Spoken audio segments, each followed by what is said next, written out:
Kami nga pala ay nagagayak ng umalis at ang oras ngayon ay alas 10 na ng gabi. Ginagayak na nga namin ang aming mga gamit at inaayos na dito sa van. Kaya nga pala kami uuwi ng Isabela dahil namatay ang aking pinsan. Once in a blue moon nga lang pala kami makauwi sa Isabela at ito nga ay malungkot pa ang dahilan. Medyo malayo din kasi ang Isabela mula dito sa Manila. Ang last na uwi nga namin sa Isabela ay nung bago pang mag-pandemic. Muntik na nga kaming maabutan noon ng lockdown. Itong pamangkin ko na ito ay wala pa noon nung umuwi kami ng Isabela. Busy na nga ang aking mama kung saan niya ilalagay ang mga gamit niya. May kasama nga din pala kaming dalagang ding naubod naman talaga ng ganda. O diba, pagkaway pa lang napakaganda na mga mahadera. Artistahin naman talaga ang mukha nitong batang are aba. Dumaan nga kami sa gasoline station para magpagas. Ang ganda naman ang posing mo dyan, Lolo Ador. Habang hinihintay ko nga pala matapos ang pagpapagas namin, nangulit muna ako sa aking hipag. Ayan, pinabuksan ko ang pinto at ayan, napaka-sexy ng aking hipag. Tignan nyo naman mga mahadera. Hindi pa nga nakakalayo, kumakain na agad ng steak o. Unang stopover namin dito sa may gasoline station sa may expressway. Hindi pa nga masyadong nakakalayo, sumakit na agad ang aming puwet kaya kailangan muna kaming mag-inat-ina. Medyo sinumpong na nga rin pala dito yung batang makulit. Tignan nyo naman ang kanyang ginagawa. Talaga namang napakagaling sumimangot ng batang ito. Hindi mo alam kung ano ang kanyang problema. To the rescue naman ang kanyang ate Hazel at ayan, pinasyal-pasyal niya para mawala ang kanyang sumpong. Naglakad-lakad sila hanggang sa mawala ang sumpong nitong batang ito. Napakalakas naman talaga ng toyo niya, manang-mana sa kanyang ina. Pagkatapos nga namin mag-inat-inat, kami ay kumain na ng aming baon. O tuwang-tuwa nga si Kuya Saki dahil makakakain na daw siya. Natawa nga ako dito sa batang makulit na ito, nakatulala, hindi mo alam kung ano ba ang kanyang iniisip. O itong aking partner naman, sarap na sarap sa kanyang pagkain. O sige na, subo lang. Hindi halatang mga gutom itong aking mga kasama, ang aking mama. O ayan, sige, subo lang na subo. O ito ang aking hipag, kunwari pa konti ang kinukuha. Tingnan nga natin kung gaano karami.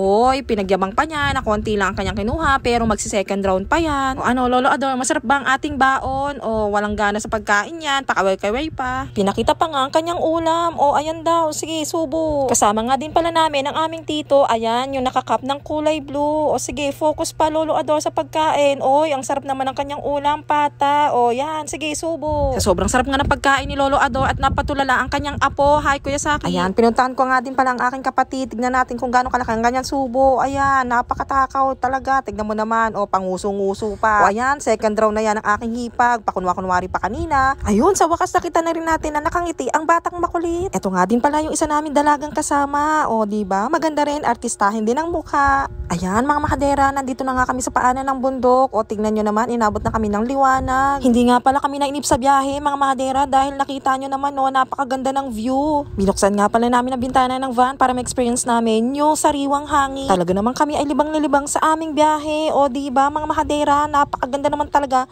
ng kabundukan. May nadaanan nga din pala kaming ilog. Tingnan nyo naman mahadera kung gaano kaganda. O diba, sino ba namang maiinip sa ganitong katagal na biyahe? Nakababa na nga pala kami sa bundok mga mahadera at ayan ang bumungad sa amin. Ang ganda talaga ng view. Dahil wala akong magawa sa biyahe, pati truck binidyo ko na. O ayan, diba, mabagal yung mga yan. At pag yan ang nakasabay ninyo sa bundok, kailangan nyo talaga silang overtaken kasi aabutin kayo ng siyam-siyam mga mahadera. Ayan, after 10 hours, nakarating na rin kami sa Isabela. Grabe, ang sakit ng pit namin sa biyahe. Bumaba nga ako ng van para i-video itong tourist spot na ito. Ito nga pala sa Isabela, ang pinaka-main na kabuhayan nila ay ang pagtatanim ng palay. O diba, makikita nyo na napakalawak ng taniman nila. Nakarating na nga pala kami sa bahay ng tita ko at hindi na nga ako nakapag-video noon. Syempre, nalungkot na nga kami noon nakita namin ang aking pinsan. After nga namin doon sa aking pinsan, pumunta ako doon sa bahay ng aking tita sa father's side. So tara, puntahan natin ang kanilang bahay. Tuwang-tuwa naman itong mga bata na ito at sumama pa sa amin. Kamag-anak namin yan sa father's side. Yung nga palang pinsan ko namatay sa mother's side namin. Dito rin kasi sila nakatira sa Isabela. Ayan, nandito na kami sa bahay ng aking tita. O, yung tita ko yan na napakasungit. Joke lang, ito ay mabait na ngayon. O, diba? Pinakita pa niya yung kaldero niya. Ayan, at habang nakatambay nga pala kami sa terrace, sumunod na rin ang mga boys. Mukhang may pinaplano silang meeting ngayon ah. O diba, hindi nga ako nagkamali, nagkaroon na sila ng meeting ng alak. Sa sobrang tagal ba naman ang hindi nila pagkikita-kita, sigurado akong napakahaba ng kwentuhan nila. Pagkatapos nga pala ng kanilang inuman, ay meron isang nagdrama. Tara, pakinggan natin kung ano ang kanyang pinagsasabi. Ay, bagay na nagsangan? Marami tao doon. Pupunta nga daw doon, may mga tao nga. Kaya ko alam Gelmer. Ha? Hindi kasi iba yung golos kasi Gelmer sa akin eh. Iba daw yung? Iba yung ano? Iba yung pakikisama sa akin Gelmer. Iba. Hindi ko pa lumit ako.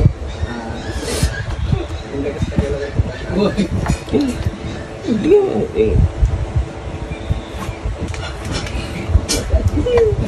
Yun talaga ang buwas. Parang light. Si Antitesi yan. Si Antitesi. Si Antitesis. Si Antitesis. Isod, kaya.